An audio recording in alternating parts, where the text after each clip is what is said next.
Everyone, আজ আমি যে বিষয় নিয়ে আলোচনা করব সেটা হচ্ছে নরওয়েতে ইনকাম, জবের ধরন এবং লিভিং কস্ট। অনেকেই আপনারা জানতে চেয়েছেন যে নরওয়েতে স্টাডি বিষয়টা জানতে পারছি, কিন্তু নরওয়ের ইনকাম বা নরওয়েতে লিভিং কস্টটা কীরকম বা কী ধরনের জব পাওয়া যায়। সো আজকে এই ভিডিওটা তাদের জন্য যারা আছে নরওয়ের লিভিং কস্ট এবং ইনকামের ধরন বা কোন টাইপের জব পাওয়া যায় এই বিষয় নিয়ে আলোচনা করব। সো নরওয়েতে যদি আমি জবের ধরন বলি, অন্যান্য কান্ট্রির মতোই নরওয়েতে বিভিন্ন রকম জব আছে। For example food delivery, cleaning, housekeeping, অনেক সময় হচ্ছে ছোটোখাটো দোকানে আপনারাও কাজ করতে পারবেন যদি আপনার নরওয়েজিয়ানটা হালকা পাতলা জানেন আপনারা। যদিও নরওয়েতে অনেক ভালো ইংলিশ চলে এবং অনেকে অ্যারাউন্ড 90% লোক অনেক ইংলিশ অনেক সুন্দরভাবে বলতে পারে এবং আপনার কমিউনিকেশনে কোনো সমস্যা হয় না। তারপরেও যদি আপনি গ্রোসারি বা গ্যাস স্টেশন বা অন্য কোনো দোকান টাইপ বা রেস্টুরেন্টের ফ্রন্ট ডেস্কে কাজ করেন, তাহলে হচ্ছে আপনাকে নরওয়েজিয়ান একটু জানতে হবে। সো এই বিষয়টা মাথায় রাখতে হবে। তাছাড়া হচ্ছে আপনার রেস্টুরেন্ট ক্লিনিং, হাউসকিপিং, এছাড়াও বেকারি, ফ্যাক্টরি, ওয়্যার হাউস, এই জবগুলোতে নরওয়েতে অ্যাভেলেবেল আছে। এবং নরওয়ে যে একটা দারুণ বিষয় সেটা হচ্ছে যে নরওয়েতে আপনি গেলে বেকার থাকবেন না, কারণ এখানে ইন্টারন্যাশনাল স্টুডেন্ট অনেক কমে গেছে। যখনই নরওয়েতে টিউশন ফি দিয়েছে তখন থেকে ইন্টারন্যাশনাল স্টুডেন্ট পরিমাণ অনেক কম। সো আপনার কম্পিটিশনটা অনেক কম। সো এখন নরওয়েতে যে এই টাইপের জবই আছে এবং এই টাইপের জবে আপনারা কীরকম ইনকাম করতে পারবেন এবং আপনাদের মান্থলি কস্ট কীরকম হবে। সো আপনি যদি ফর এক্সাম্পল ফুডোরা করেন, আমি নরওয়েতে অনেক বছর ছিলাম। সো যদি ফুডোরা করেন তাহলে হচ্ছে আপনার পার মান্থ আপনি 20,000 নক থেকে শুরু করে 30,000 নক পর্যন্ত ইনকাম করতে পারবেন। সেটা আপনার উপর উপর ডিপেন্ড করে। যদি আপনি সামারে ফুল টাইম করেন তখন হচ্ছে আপনি অ্যারাউন্ড 25 থেকে 30,000 ইনকাম করতে পারবেন। আর যদি আপনি সপ্তাহে 20 ঘন্টা করেন, যেটা নরওয়েজিয়ান গভর্নমেন্টের রুল, সেটা করলে আপনার হচ্ছে 15 থেকে 20,000-এর মতো চলে আসবে। সো এই হচ্ছে ফুডোরা। এবং যদি আপনি ক্লিনিং করেন, ক্লিনিং অনেক সময় অন কল থাকে। অন কল বিষয়টা হচ্ছে এরকম যে আপনি আপনার কোম্পানি যখন আপনাকে লাগবে তখন সপ্তাহে 2 দিনও লাগতে পারে, 3 দিনও লাগতে পারে, কিংবা 5 দিনও লাগতে পারে। সো এটা ডিপেন্ড করে। সো অনকল জবটা হচ্ছে এরকম। তো অনকলের বাইরে যদি আপনার কোনো কন্ট্যাক্ট থাকে, ফর এক্সাম্পল 50% বা 50% বা 80%, তখন হচ্ছে আপনাকে পার উইক, যদি আপনার 80% থাকে তাহলে পার উইক আপনাকে 30 আওয়ার দিবে। 30 আওয়ার দিলে আপনার পার আওয়ারে ইনকাম হচ্ছে আপনার নর্মাল ইনকাম 150 নক থেকে শুরু করে আপনার অনেক সময় আপনার দক্ষতা বা আপনার ক্যাপাসিটি বা আপনার কাজের অভিজ্ঞতা থেকে অনেক সময় তারা আপনার স্যালারিটা ইনক্রিজ করতে পারে। তো মিনিমাম যে স্যালারিটা সেটা হচ্ছে 150 প্লাস, এখন আর একটু বাড়ছে। সো 150 থেকে শুরু করে আপনি 200-220 পর্যন্ত ইনকাম করতে পারবেন। সো এটা হচ্ছে পার আওয়ার ইনকাম। এছাড়া হাউসকিপিংয়ের যে জবগুলো আছে সে জবগুলো তো এরকম স্যালারি মিনিমাম আপনার 150 বা 160 থেকে শুরু হয়। সো এটা আমি যেটা বলতেছি সেটা হচ্ছে Norwegian knock, so Norwegian krona যাকে বলে। সো এটা বাংলাদেশি টাকায় আপনার 11-12 টাকার মতো হয় এক নরওয়েজিয়ান ক্রোনা সমান। সো আপনারা একটু হিসাব করে নেবেন কীরকম ইনকাম বা কীরকম আপনাদের একটা আইডিয়া চলে আসবে। আপনি যদি সপ্তাহে 20 ঘন্টা কাজ করেন তাহলে হচ্ছে আপনার আপনার যে লিভিং কস্ট, আপনার লিভিং কস্ট হবে, যদি আপনি সিঙ্গেল স্টুডেন্ট হন তাহলে আপনার লিভিং কস্ট হবে মান্থলি, শুধু হাউস রেন্ট হবে 3500 থেকে 5,000 এর ভিতরে। এখন আপনার হাউজিংয়ের কোয়ালিটির উপর ডিপেন্ড করে, আপনি কোন লোকেশনে হাউজিং নিয়েছেন সেটার উপর ডিপেন্ড করে। সো এটা যদি আপনি কনসিডার করেন, মনে করেন যে আমার ইউনিভার্সিটি থেকে আমার হাউজিংটা একটু দূরে ছিল, আবার সিটি থেকে কাছে ছিল। সো এই জন্য আমি সিটিতে বেশি যাতায়াত করতাম। ক্যাম্পাসে আমাদের যখন ক্লাস হতো তখন এক উইক ক্লাস হতো এবং পরের উইকে আমাদের অনেক সময় 2 দিন 1 দিন ক্লাস হতো। সো যখন যে উইকে হতো সেই উইকটা অনেক বেশি ফুল লোড থাকতো। সো আমি এই জন্য হচ্ছে আমি সিটির দিকে নিয়েছিলাম। সো সিটির দিকে আমি যেটা নিয়েছিলাম সিটির থেকে কাছে, সেটা আমার খরচ হতো 3200 যখন আমি ফার্স্ট ইয়ার গেছিলাম তখন। তারপরে একটু বাড়ছে, এখন সেটা 3500 হয়ে গেছে, 3500 নরওয়েজিয়ান ক্রোনা। সো এরকম আর কি খরচটা। আর আপনি যদি একেবারে সিটিতে থাকে, ডাউন টাউনে থাকেন, তাহলে হচ্ছে আপনার খরচ একটু বেড়ে যাবে, 4,000 থেকে 5,000-এর ভিতরে চলে আসবে সিঙ্গেলদের জন্য।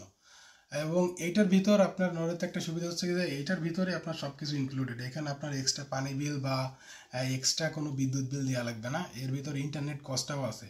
আপনার হচ্ছে এই সবগুলো প্যাকেজ মিলাই তার একটা সিস্টেম করে রাখছে, এবং হাউজিংগুলো অনেক ভালো এবং অনেক কমফোর্টেবল। আপনার এখানে প্রাইভেসি অনেক বেশি প্রায়োরিটি দেওয়া হয়।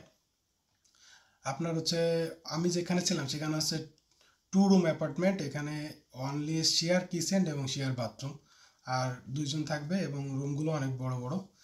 এখানে আপনার উইন্ডো থাকে, অনেক সময় ব্যালকনিও থাকে। সো আমার কাছে মনে হয়েছে যে compare to Norway to Finland, আমার কাছে নরওয়েটা বেশি কমফোর্টেবল এবং বেশি কজি মনে হয়েছে। যদিও ফিনল্যান্ডে একটু আমি বেশ কিছু হাউস দেখছি, এবং যেটা আমার কাছে অ্যাফোর্ডেবল মনে হচ্ছে আমি সেটা নিছি, কিন্তু আমার কাছে মনে হচ্ছে কম্পারেটিভলি নরওয়ের হাউজিংগুলো বেটার ছিল। তারপরে যদি আমি আসি হচ্ছে স্পাউজের ব্যাপারটায়, স্পাউজের ব্যাপারটা যদি আমি আসি তাহলে আপনি দেখবেন যে স্পাউজ উইথ কিডস এবং স্পাউজ যারা কাপল, তাদের জন্য ডিফারেন্ট ক্যাটাগরি। আপনার যদি কিডস থাকে তাহলে আপনাকে স্পেসিয়াস এবং বড় রুম দেবে, যেখানে ড্রয়িংটা অনেক বড়, এবং কিচেন, তারপর হচ্ছে আপনার বেডরুম, সেগুলো অনেক বড় এবং অনেক জায়গা থাকে যাতে বাচ্চাটা খেলতে পারে এবং বাচ্চাটা তার প্রয়োজনীয় স্পেস পায়। সো সেই ক্ষেত্রে হচ্ছে আপনার ভাড়াটা আবার বেড়ে যাবে, 7,500 থেকে 8,000 বা 9,000 10,000 পর্যন্ত হতে পারে। আবার যদি আপনি কাপল হাউজিংগুলো দেখেন, যেগুলো শুধুমাত্র 2জন থাকবে, যাদের বাচ্চা নেই, তাদের জন্য আপনার 6,500 নক থেকে শুরু করে 8,000 নক পর্যন্ত চলতে পারে, 8,000 নক পর্যন্ত হতে পারে। সো এই হলো আপনার স্পাউস এবং সিঙ্গেল এবং স্পাউস উইথ কিডস এই হাউজিংয়ের ক্যাটাগরি, এবং এর ভিতরেই আপনার ওয়াটার বিল, বিদ্যুৎ বিল হচ্ছে, তারপর হচ্ছে ইন্টারনেট, এই বিষয়গুলো থাকে। আর এরপর আরেকটা মজার জিনিস যেটা আপনাদের বলা দরকার, সেটা হচ্ছে যে নরওয়েতে স্টুডেন্ট হাউজিংগুলোর যে ময়লা ফেলানোর যে সিস্টেমটা, সেটা কিন্তু আপনারা সব কিছু মিক্স আপ করে ফেলালেও কোনো সমস্যা নেই। কিন্তু আপনি যদি ফিনল্যান্ড বা অন্যান্য কান্ট্রির কথা চিন্তা করেন, সেইখানে আমি যেটা এখানে এসে দেখতে পাই সেটা হচ্ছে যে আপনার প্রত্যেকটা জিনিস শর্ট আউট করে ফেলতে হয়, যে কোনটা কোন ধরনের ময়লা। যেমন প্লাস্টিক, আপনি প্লাস্টিকের গার্বেজ ফেলবেন, পেপার আপনি পেপারের গার্বেজে ফেলবেন, এবং বায়োডিগ্রেডেবল যেটা, সেটা অন্য জায়গায় ফেলতে হবে। সো এটা একটা আলাদা একটা জিনিস যেটা আপনাকে অনেক সময় ফোকাস করে ফেলতে হয়, কিন্তু নরওয়েতে সেরকম না। আপনি যে কোনো জায়গায় যে কোনো জিনিস, যে কোনো ময়লা ফেলতে পারবেন, মানে আপনার নির্দিষ্ট ফেলার জায়গা, নট রাস্তাঘাটে আর কি। সো এই ছিল হচ্ছে নরওয়ের হাউজিং এবং হাউজিংয়ের কস্ট। এর বাইরে যদি আমি বলি যে আপনি নরওয়েতে যাওয়ার পর কিভাবে জব খুঁজবেন বা কিভাবে জব পাবেন, আমি যখন নরওয়েতে গেছিলাম 2021, তখন আমি জব পেতে আমার খুব বেশি বেগ পেতে হয়নি। তখন হচ্ছে আমি অ্যারাউন্ড 3 মান্থসের ভিতরে আমি জব পেয়ে গেছিলাম। আমি প্রথম জব করছিলাম রেস্টুরেন্টে, তারপর হচ্ছে আমি ফুড ডেলিভারিও কিছু করছি। সো তখন আমি আমি কিভাবে জবটা পেলাম আসলে, ফার্স্ট অফ অল আমার যে বাংলাদেশি কমিউনিটি ছিল, আমাদের অনেক বাংলাদেশি বড় ভাই ব্রাদার আছে ওখানে। তখন আমি তাদের সাথে যোগাযোগ করি যে আসলে আমি এখানে নতুন, আমি কিভাবে জব পাবো। তো তখন তাদের সাথে নেটওয়ার্কিং করলাম। নেটওয়ার্কিং করার মাধ্যমে আমি প্রথম যে জবটা, ওইটা আমি নেটওয়ার্কিং করার মাধ্যমে পাইছি। তারপরে যে জবটা, সেটা মূলত আমি হচ্ছে অ্যাপ্লিকেশন করার মাধ্যমে পাইছি। সো এখানে যে বিষয়টা আপনাকে একটু কষ্ট করতে হবে, সেটা হচ্ছে যে আপনি আপনি আপনার সিভি প্রিন্ট আউট করবেন। মনে করেন যে আপনি 20টা বা 30টা সিভি প্রিন্ট আউট করলেন, করার পরে আপনি প্রত্যেকটা রেস্টুরেন্টে বা ক্লিনিং কোম্পানিতে হেঁটে হেঁটে যাবেন, বা তাদের সাথে ইন পার্সন দেখা করবেন, কথা বলবেন, যে বলবেন যে এখানে ম্যানেজার আছে কিনা, বা এখানে টিম লিডার কে, তার সাথে আমি একটু কথা বলতে চাই। তারপরে আপনার সিচুয়েশনটা বলবেন যে আমি এখানে স্টুডেন্ট, আমার এখানে এরকম কাজের অনুমতি আছে, তো আমি কাজ করতে চাই। তো আপনাদের যদি কোনো ভ্যাকেন্সি থাকে তাহলে আপনারা আমি সেখানে অ্যাপ্লাই করতে বা আমি সেখানে কাজ করতে আগ্রহী। সো এইভাবে যদি আপনি সিভি দেন এবং আপডেটটা নেন, মনে করেন যে সপ্তাহে 2 সপ্তাহে একবার আপনি সেখানে গেলেন, যাওয়ার পরে তাদের সাথে কথা বললেন যে আপনার জবটা দরকার, তখন কিন্তু আপনাকে একটা পর্যায়ে কিন্তু আপনি জবটা পেয়েই যাবেন। যখন আপনাদের যে কোম্পানিতে যাবেন, ওই কোম্পানিতে ভ্যাকেন্সি হলে আপনাকেই নক করবে। এবং এখন যে সিচুয়েশন চলছে নরওয়েতে, সেটা হচ্ছে যে আপনার রেস্টুরেন্টে লেখাই থাকে, do you want to work with us. So this is very amazing in Norway, because they are searching for international students to give some work, but the situation is completely different in other countries. So এই জিনিসটা অনেক ভালো যে আপনি নরওয়েতে গেলে আপনি easily একটা জবের ব্যবস্থা করতে পারবেন, এবং সেটা 2 থেকে 3 মাসের বেশি না আমি মনে করি। যদি আপনি একটু আগ্রহী হয়ে বা কৌশলী হয়ে খোঁজেন তাহলে আপনি খুব এছাড়াও যদি আপনি গ্রোসারির কথা চিন্তা করেন তাহলে হচ্ছে আপনাকে সিঙ্গেল স্টুডেন্টের জন্য পার মান্থ আপনার 1200 থেকে 1500 নক হলে আমার মনে হয় যে হয়ে যায়, যদি আপনি কোনো এক্সট্রা খরচ না করেন বা আপনার আউটসাইড যদি কোনো এক্সট্রা খরচ না থাকে। আর আপনি যদি খুব ভালো লাইফস্টাইল লিভ করতে চান তাহলে আপনার 2500 থেকে 3000 পর্যন্ত খরচ হতে পারে। এটা আপনার উপর ডিপেন্ড করে আসলে আপনি কত খরচ করতেছেন। সো নরওয়েতে অনেকগুলো গ্রোসারি শপ আছে, তার ভিতর যেটা সব থেকে কম দামে, যেখানে সাশ্রয়ী মূল্যে আমাদের জন্য বাঙালিরা যেটা প্রিফার করে সেটা হচ্ছে কিউই।